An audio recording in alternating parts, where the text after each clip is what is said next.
Morena, and welcome back to another beautiful interview with another RISE ambassador as part of the RISE2025 purpose, which is to empower and enable 100,000 Indigenous women globally. So welcome, Kia ora, Anne. Kia ora, ata Māori. Ata Māori, and I know you and I are very much morning people. So did you get up for your walk this morning? No, I didn't go for a walk this morning because I thought we were meeting an hour earlier. Otherwise, I would have had a glow on by now going for my morning walk. Well, you are still glowing. Don't worry about that. And so I'm really delighted to have Anne Thorp. A lot of you will know her as the Maori Queen of Cuisine. She had an amazing TV show with Māori television where she shot her amazing cuisine and dishes at her home in Pakiri, and I have had the pleasure of going to Pakiri. So it's wonderful to have you here, and as part of Breast Cancer Awareness Month, I'm really delighted to feature women who are leading in this space. So Anne, I know that you want to share with us your pepeha, so I'm going to let you do that, and then we're going to go straight into the question. All right. Ko putawaki te maunga, rangitaki te awa, mā tātua te waka. Ko Ngāti Awa me Ngāti Rangi te iwi, ko toro o te tangata, ko Wairaka te marae, ko Anne Thorp ahau. Kia ora to you, kia ora tātou.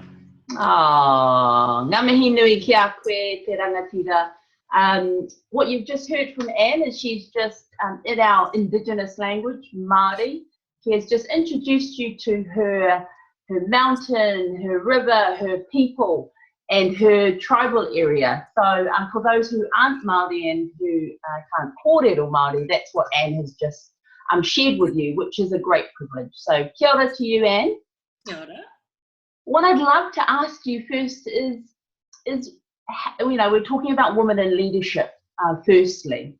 Where did your leadership journey start, Anne?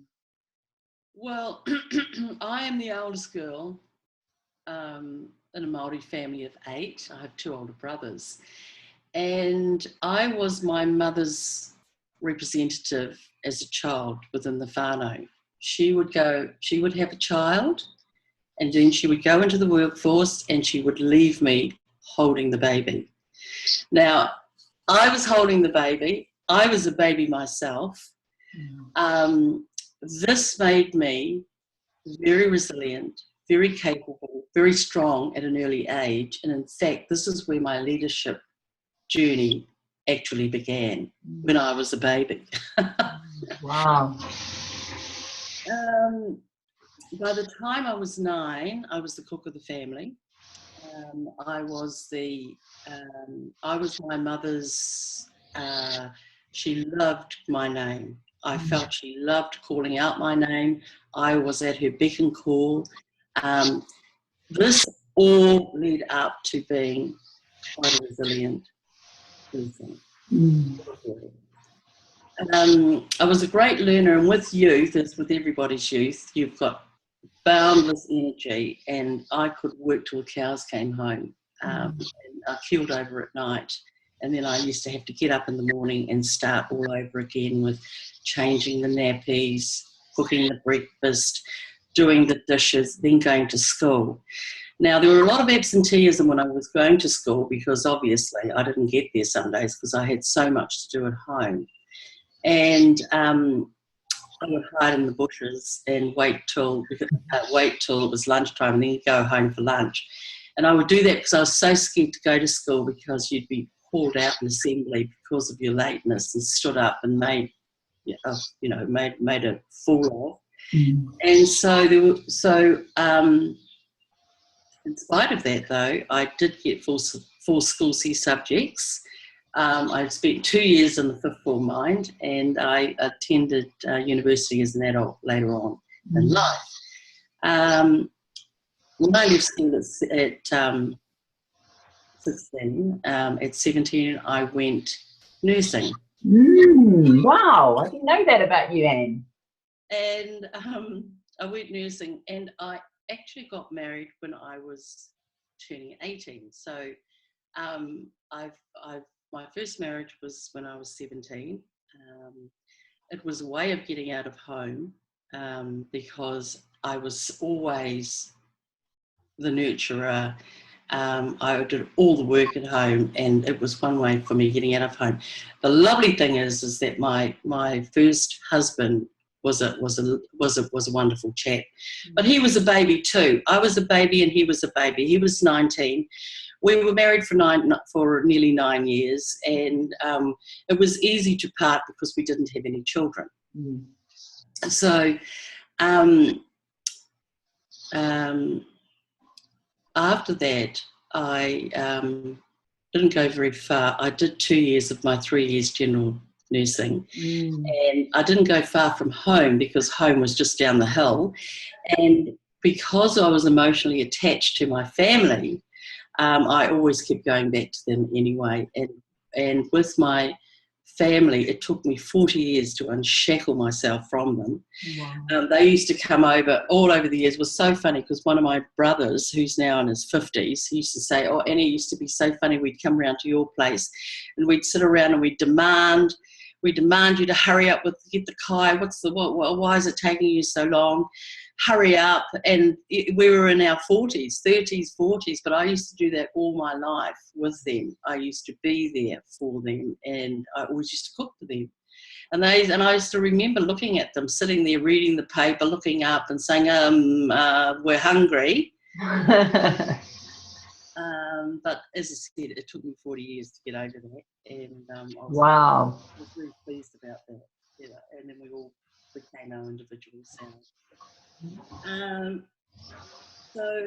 And I'm just going to ask you to come forward so we can hear you just a little bit more. Yeah.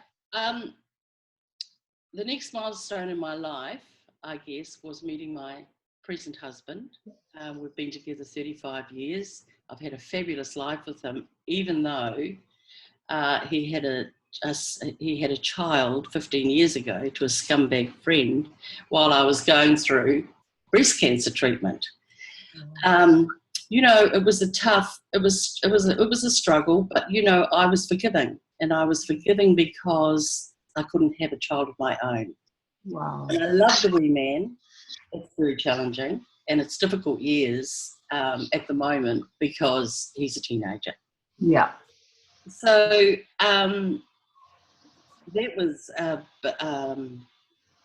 big thing, but I've been able to have a life. The wonderful thing about my husband is that he's allowed me to be me, to express myself in whichever way I want. He's allowed me to have all my friends sitting around my kitchen window. He's allowed everybody to have fun with me, and he's also partaken in the fun as well. So that's a good thing. Wow. And thank you, Anne, for sharing that very personal story with us. I think that that's really brave and courageous, and I know that what I heard in your voice about forgiveness. I was talking about that with some ladies yesterday, actually. It's a very difficult thing to do sometimes, but it frees us of the pain. So thank you for sharing that. I'm really touched that you'd share that with us today. Yeah, I've never actually, I've never ever told that story before, going right back to my first marriage, which I conveniently forget or don't mention because, it was so long ago. I mean, we're talking, many years ago, for 40 odd years ago. And, but the good thing was that he was a wonderful man. He's gone on, he's had 5 children of his own. I mean, I was no good. I couldn't have any children, as it turns out. So I'm very happy for him. Yes. And it was painful. He loved me. Great. So,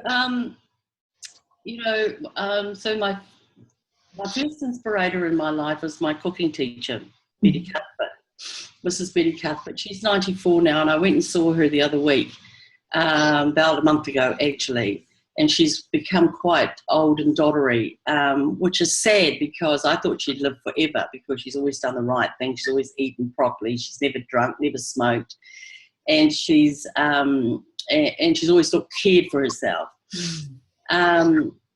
When I was 9 years old, in her class, I made a fruit sponge, an apple sponge it was.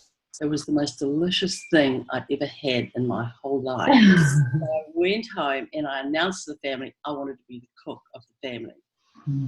Which they, of course, you could be the cook of the family. So I was the cook, the cleaner, the bottle washer, the baby changer, the baby looker after, the whole works. I couldn't believe myself that I wanted to be the cook of the family, but that fruit sponge inspired me to become the cook. So I used to started out cooking. That fruit sponge got thrashed for a long time until I realised that I had to do the main course came before the dessert. And when I started cooking, I can remember cooking fish fingers. Now they're still in the deep, not in the deep freezer, you can still buy them today. Hoki fish fingers. And I love them because of the crispness of them. Yes. The main staple was the pot. And so we always had the pot, the pork and puha, the pork and watercress, the pork flaps, everything, the mutton flaps, everything went into the pot, and that was the staple diet. And so it was a welcome that I started cooking differently, frying, roasting, pan frying, learned how to cook stuffed chickens. I learned how to perfect a mince. My mother made a greasy mince. Yep. And so I was becoming better and better at cooking. And this started from when I was 9. So by the time I was a teenager, I was quite proficient. I could feed a family. Yeah. Well, I could 10 people would be sitting around the table, and it would be nothing for me to feed the family or feed the whānau. And this is what's happened all through my life. All my friends have sat at the window. I've fed them as they've kōrero. They've talked about their own fabulous journeys, and they've been inspiring. There's been so many inspiring women in my life. Yes. And when I got my TV show, Kai Ora, when I needed them as my guests, I rang them all and said, "Okay, it's my turn now. I need you on my show." And of course, there was no question. And of course, it was fun because they came and ate my kai, and we had the camaraderie you could see on screen. We had a fabulous time making those shows. Yes, and you also had a cookbook throughout. Well, the cookbook came from the shows, out of the shows, and it's all sold out, so no one could get a copy now. The book is based on the dishes I cooked for the different ones on my shows. Not all of them, but just the ones that I picked out. Yeah, no, I've seen a copy of it, obviously, at your home, and I've been a guest at your window, sharing kōrero, sharing champagne, and I know you have a lot of great friends in the industry who adore you, as I do, Anne. Oh. So as you were going through, and you shared with us, you were obviously going through breast cancer treatment. How did that change your life, Anne?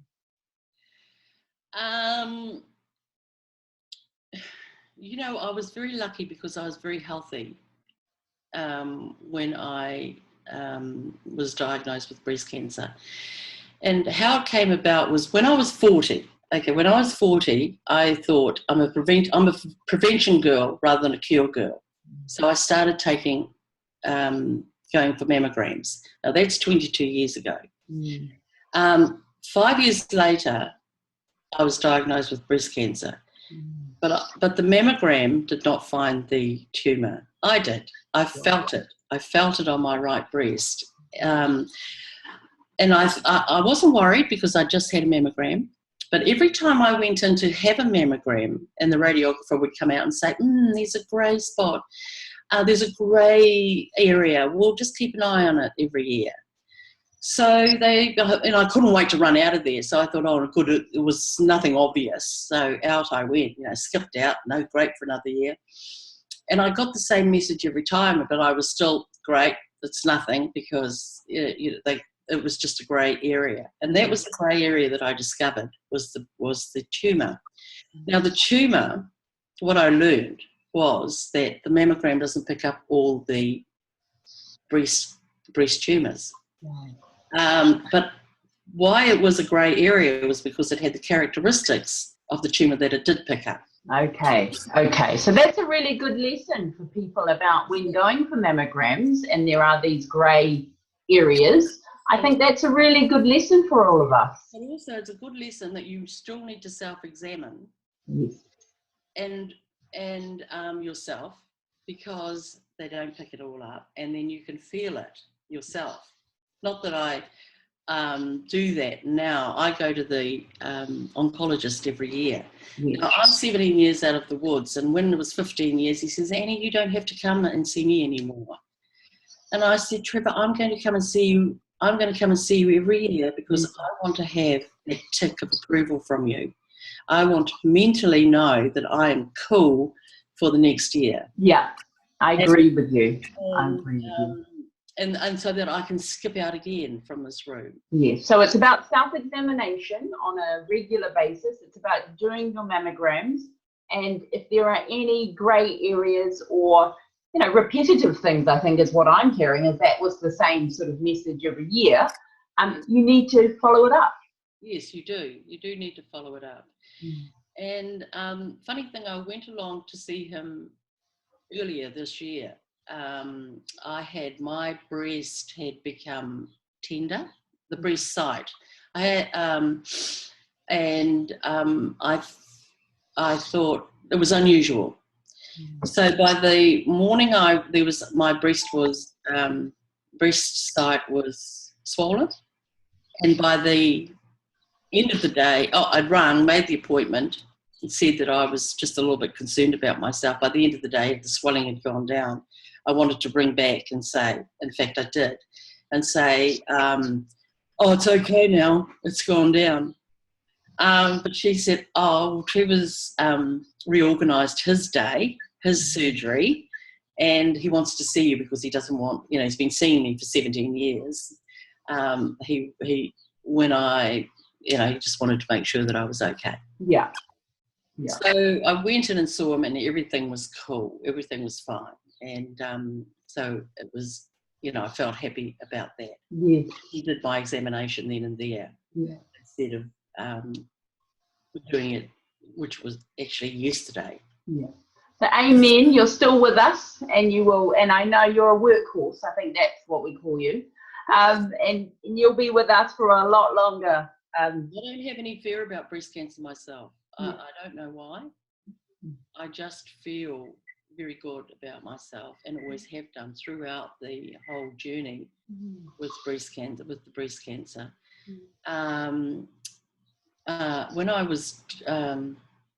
When I discovered the lump, I went to my doctor, and in the doctor's rooms was this locum. Now the locum looked 12 years old, and I said, "Oh, look, I've just found this lump, and I'm sure it's nothing."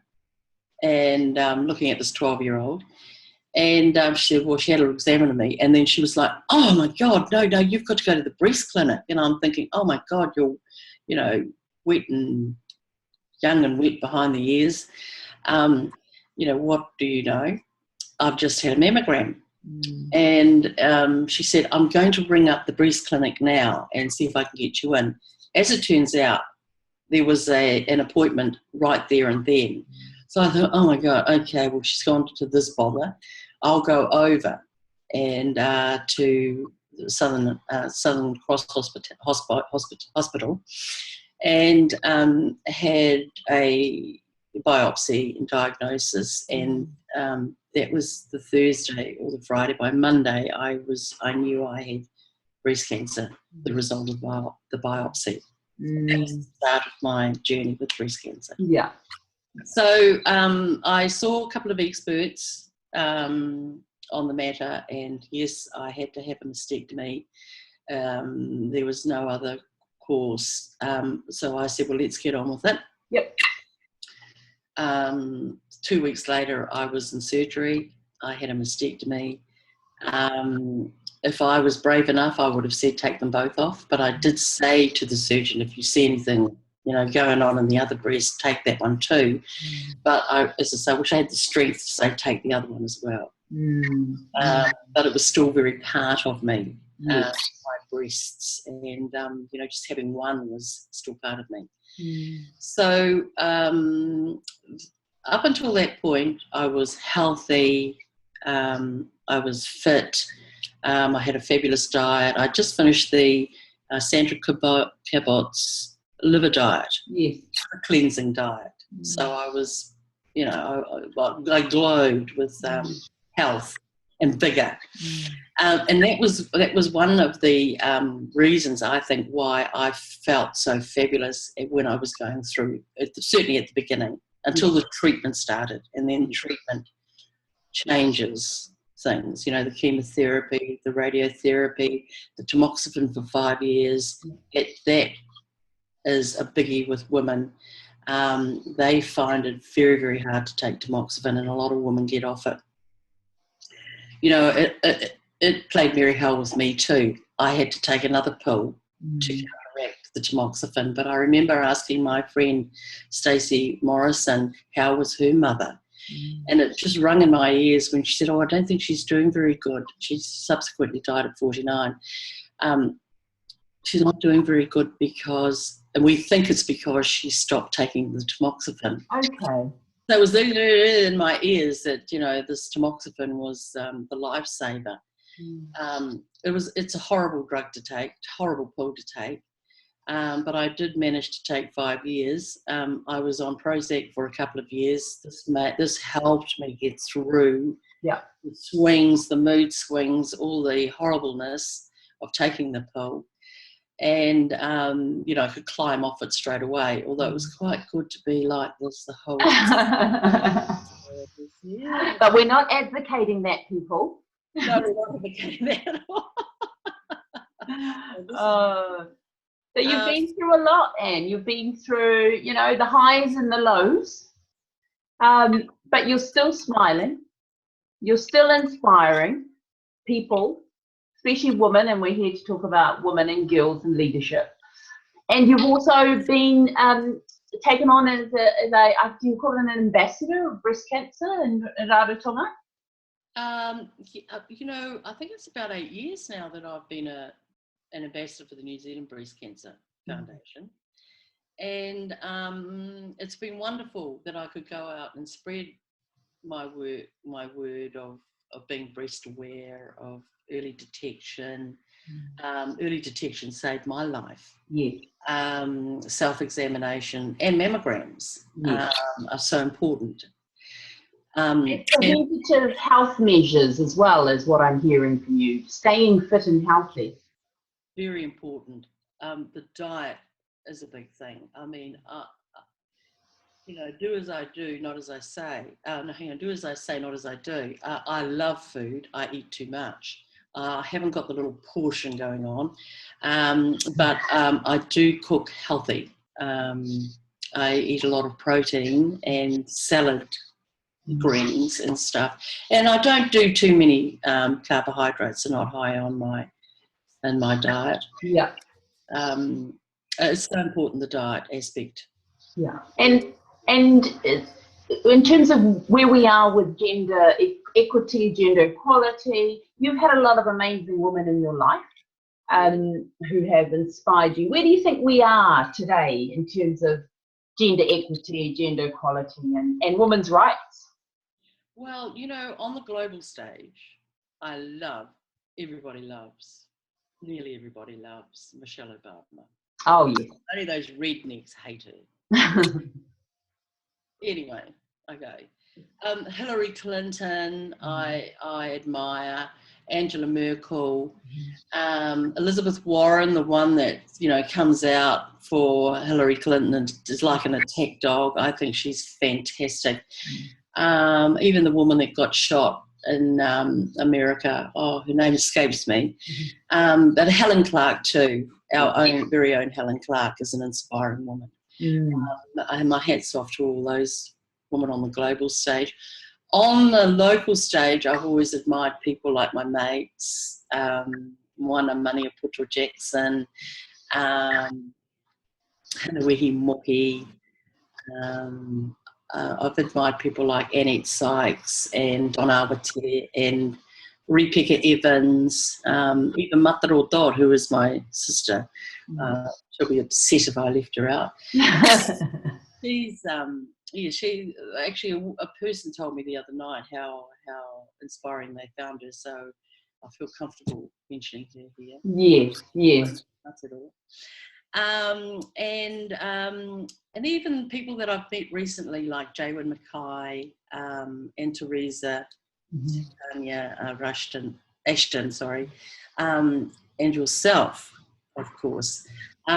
Very inspiring woman, and so wonderful to know you all and to know all these people, you know, through the ones on the global stage, of course, through the TV and social media, and the other ones just through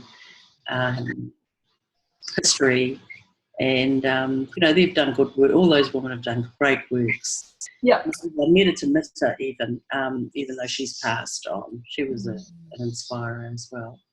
I think, you know, in everyone's small way, big way, it doesn't really matter, whether it's in food, whether it's in leadership, whether it's in coaching, whether it's in iwi, whether it's on a global platform, we can all do our part, is what I think what we're trying to instill into the next generation and into this generation as well, is that I think the world's big enough for us all to do well.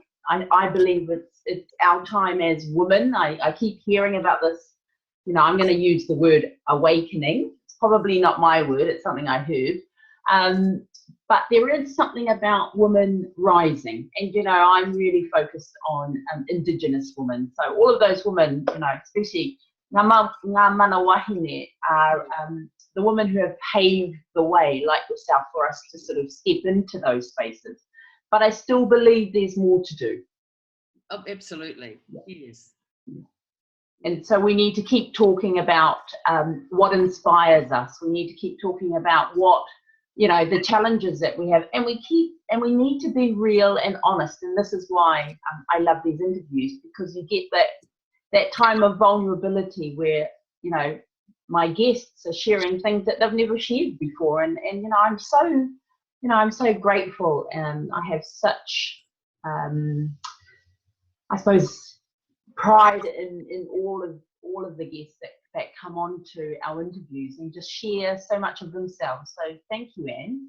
That's, you know, you did send me some links of the others, and I had great intentions of looking at the links, and I started to watch a couple a while ago, and I never finished them. And I thought this morning, when we were delayed an hour, I thought, oh, maybe I should go and have a look at what the other girls had said, the other women.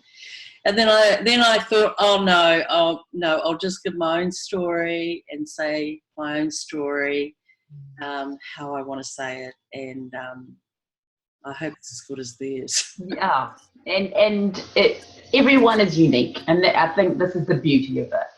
And so you're about to go off somewhere again tomorrow, I believe. Well, I've just come back, as you've mentioned. I think you mentioned that I was in Rarotonga. They're doing some wonderful work over there. I was invited by the Cook Islands Breast Cancer Foundation to go over there and speak on breast awareness and to be part of their Pink October month. And it's just wonderful. Last year I went too, and we went to Aitataki, and we went and saw all the people there,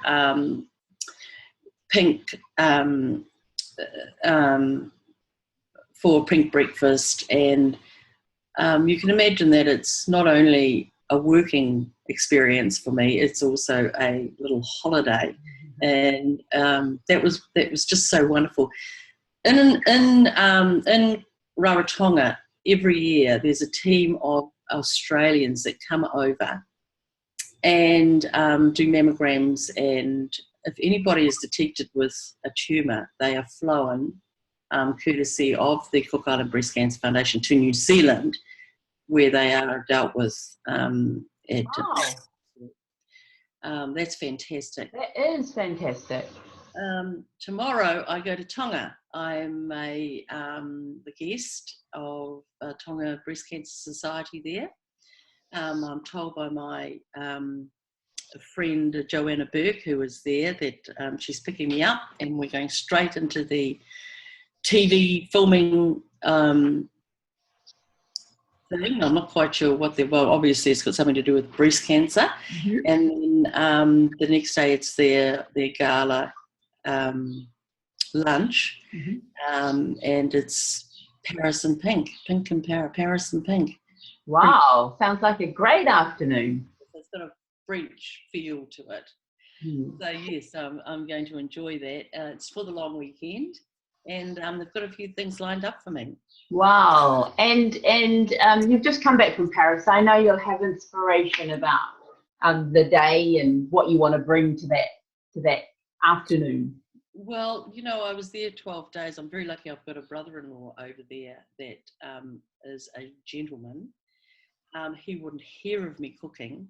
So and I was there nearly 2 weeks. Every day he'd have some place where we would go to lunch, mm-hmm. and some place where we go for dinner. And I said, oh God, I think I better cook tonight. And he'd go, no, you do enough cooking. I've booked us into this restaurant or that restaurant. Fantastic, because you know what, you couldn't afford to do that if you're travelling and gone somewhere. But for me, it was how fabulous that I could go and experience all these different foods at this top level of eating and whining and dining, as I call it. And I did a rooftop lunch at his house there, and there were 8 New Zealanders and 7 were Māori. How wonderful. It's just fantastic, that Māori travel and they're all over the world and they're doing well. They're inspirators themselves. All these, I haven't even mentioned them as to who were, in my inspiration part there. But there was some pretty powerful women sitting at my table, or sitting at the table that I cooked for. We had whole sea bass. Wow. Yeah. And so as we wrap up today, Anne, what's the message that you want to leave for our wahine, our women, and the girls, our young rangatahi girls as well? I love inspiring our kōrero, and I love inspiring women. I love inspiring people, and I'm always amazed when people say that I am an inspiration, because it sort of takes me aback. It's so nice to know that, but it's just me being me, I guess. I say that anybody can achieve their dreams, become great cooks, nurturers, by striving and being determined not to be put off or put down. And for me, determination, resilience, healthy living, and plenty of laughter is my success story. Yeah. Wonderful. And so that's your recipe for success, and I love it. Lots of laughter and lots of aroha. I've left one important aspect out, and that's manaakitanga. Manaakitanga. And explain manaakitanga for people who maybe don't understand manaakitanga. Well, manaakitanga is often broadly translated as hospitality. Yeah. But in Māori culture, it is a powerful concept, manaakitanga, and it's about sharing things. And I've always enjoyed giving people joy and happiness through my cooking and sharing with them. Yeah. And I would tautoko and support that.